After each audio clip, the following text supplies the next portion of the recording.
You want to know about humans? Fine. Pull up a chair. Get comfortable. Because what I am about to tell you will make your secondary brain hurt. My name is Vortek Quill, and I was there. I sat in the Grand Assembly Hall when the humans first walked in, wearing their ridiculous fabric suits and those impossibly fragile bodies. I was there when we laughed. By the eternal void, how we laughed. The Galactic Council had been running the show for 3,000 cycles. 3,000.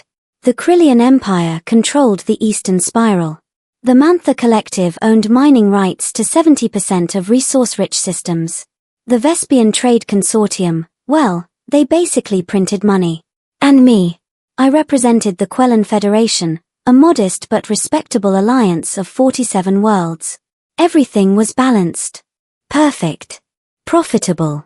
Then Earth sent their delegation. They arrived in a ship that looked like someone welded together spare parts from a junkyard. Seriously. Our docking technicians actually ran safety checks 3 times because they could not believe something so primitive was classified as spaceworthy. It had chemical propulsion systems. Chemical. Like something you would find in a museum next to stone tools and wooden wheels. The delegation consisted of 5 humans. Their leader was a woman named Victoria Hayes. Short. Brown hair pulled back tight. Eyes that did not blink nearly enough. She wore a black suit with a small pin on her lapel, some symbol of their homeworld. The others were Marcus Webb, Dmitry Volkov, Akira Tanaka, and Priya Menon. Average heights.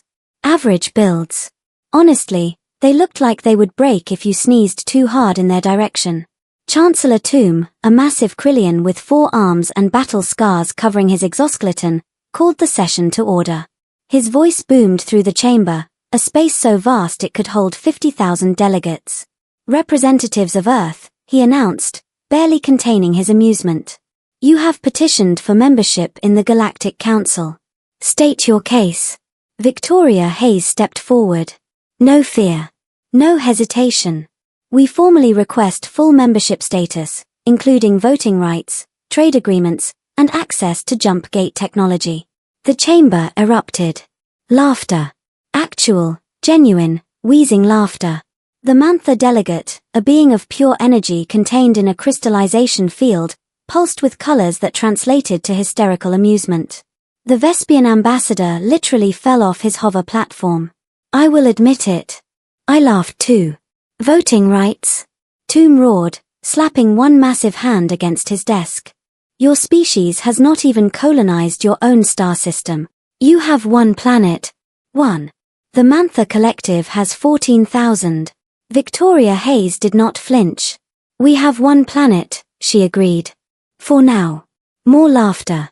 Councillor Zephyra of the Vespian Consortium, a serpentine creature with perfect scales, hissed with delight. And what, pray tell, does Earth offer the Council? Your technology is laughable.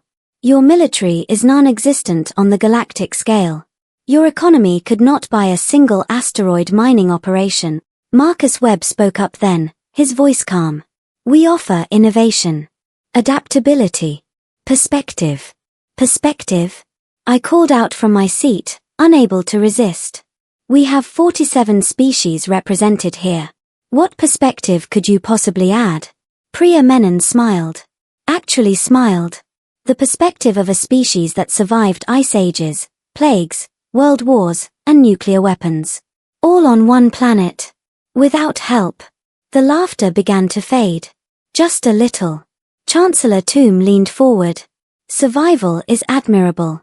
But this council requires contribution. Resources. Technology. Military strength. You have none of these things. Then we will acquire them, Victoria said simply. How? Toom challenged. Your fastest ships take decades to reach the nearest habitable world. Your weapons technology is primitive. Your industrial capacity is limited to one small planet. You cannot simply will yourselves into galactic relevance. Victoria Hayes looked the Chancellor directly in his 6 eyes. Watch us. Something in those 2 words made my scales itch. A certainty. A promise. A threat. Toom waved one massive hand dismissively. The Council's decision is unanimous. Petition denied. Earth may reapply in 500 cycles, should you develop the minimum technological and economic requirements. This session is concluded. The humans did not argue, did not plead, did not demand reconsideration. They simply nodded. Victoria Hayes gathered her datapad. The others fell in line behind her. And they walked. No dramatic speeches. No threats. No anger. They just walked out of the Grand Assembly Hall in complete silence. I remember watching them go, those 5 fragile beings in their primitive suits. I remember the amused conversations that erupted after they left. The jokes. The betting pools on how long until Earth civilization collapsed without council support. I remember Councillor Zafara saying, "Give them 200 cycles. They will be begging for protectorate status." Everyone agreed. But here is the thing about humans. The thing we should have noticed. The thing that should have terrified us. They did not say a single word as they left. No rebuttals. No complaints. No promises of revenge. They just walked away. And went to work. 50 cycles passed. 50 cycles might not sound like much to you, but in galactic politics, it is an eternity. Empires rise and fall. Trade routes shift. Wars begin and end. And in 50 cycles, we forgot about Earth. Why would we remember them? They were irrelevant. A backwater species on a single planet in an unremarkable system. We had important matters to attend to. The Krillian Empire and Manthar Collective were engaged in a border dispute. The Vespian Consortium was manipulating fuel prices again. Standard council business. Then the reports started coming in. At first, they were small things. Weird things. A mining operation in the Outer Territories reported a strange vessel passing through their sector. Not registered with any known species. It did not respond to hails, just scanned their operation and left. 2 weeks later, a Manthar science station detected unusual energy signatures near a previously unexplored nebula. When they investigated, they found mining equipment. Sophisticated equipment. But no workers. No ships. Just automated systems extracting rare elements at impossible efficiency rates. The equipment had markings. English letters. Property of Terra Mining Incorporated. I did not pay much attention. Neither did anyone else. Then the Vespian Consortium tried to establish a trade route through the Kepler sector, unclaimed space that everyone assumed was empty. It was not empty. There were 17 human colonies there. 17. Fully established, with populations in the hundreds of thousands. Orbital stations. Defense platforms. Agricultural domes. The Vespians were politely but firmly told the sector was now under Earth jurisdiction and they should reroute their ships. The Vespians complained to the Council, naturally. Chancellor Toom actually laughed. Impossible. Earth does not have the technology for faster-than-light travel, let alone colonization on that scale. Your scouts are mistaken. They were not mistaken. Within 10 cycles, we started seeing them everywhere. Human ships. Human stations. Human colonies. They were not using jump gates, our jump gates, the ones we controlled and charged access fees for. They had developed their own faster-than-light drives. Different technology. Faster. More efficient. And they were not asking permission. The Manthar Collective tried to enforce a mining claim on a resource-rich asteroid field they had surveyed 50 cycles prior but never bothered to develop. When their fleet arrived, they found a human operation already there. Thousands of workers. Hundreds of ships. The Manthar commander demanded they leave immediately. Threatened military action. The human response came from a captain named Jackson Rivers. This asteroid field was unclaimed and undeveloped. We claimed it. We developed it. It is ours. You are welcome to take your grievance to the Galactic Council. We will see you there. The Manthar fleet prepared to attack. Then their sensors picked up the defense grid. Hundreds of automated weapon platforms. Missile batteries. Energy cannons. All networked. All active. All locked on to Manthar ships. The Manthar fleet withdrew. Smart choice. By the time 100 cycles had passed since their rejected petition, Earth had 78 colony worlds, controlled 15% of rare element markets, and their military had quietly grown to a size that made several council members very, very nervous. They had done exactly what Victoria Hayes said they would do. They acquired resources, technology, military strength, and they had done it without asking anyone's permission. The council called an emergency session. Earth was invited. No, scratch that. Earth was summoned.